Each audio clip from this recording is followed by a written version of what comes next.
Sveiki. Prisiminus mano 30-uosius metus,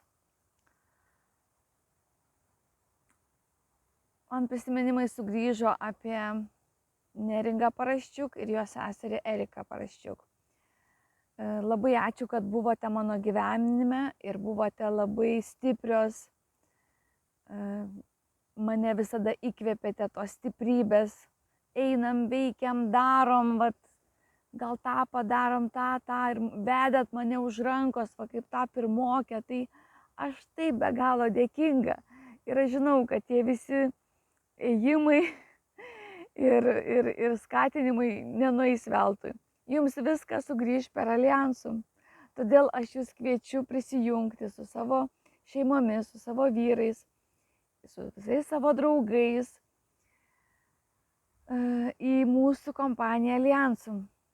Aš turiu labai gražių atsiminimų ir jaučiu be galo didelę padėką jums, kad buvote mano stiprybė, kad jūs tikrai buvote ir stogas, ir palaikymas, ir tempimas už rankos, nes kai aš buvau labai silpna.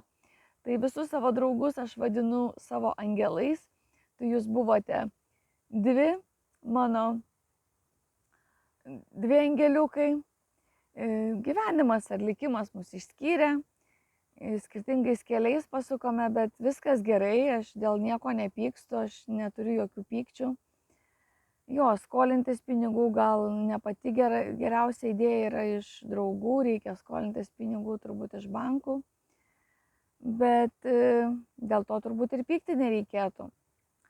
Bet aš neturiu jokių pykčių, jokių, pas mane tik patys gražiausi ir geriausi prisiminimai. Ir kaip darbų ieškojom, ir kaip sportavom, ir kai šventėm visokias šventes.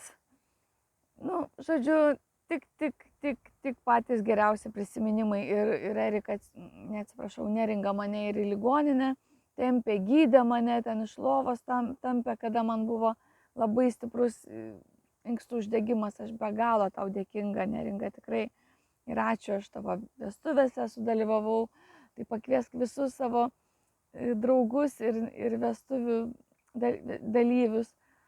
Vyras vėlgi Balčiūnas, kaip ir mano pavardę nešio, ir tu Balčiūnenė, tai jo, ir tegul kviečia visus sportininkus, kurie lygiai taip pat galės nešti alijansą po visas pasaulio šalis ir užsidirbs labai daug pinigų.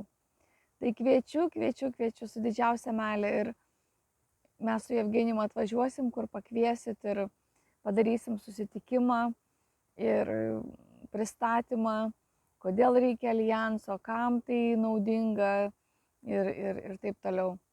Tai laukiame jūsų, pieškite saulės, skambinkite štai šitais skambučiais ir lauksime.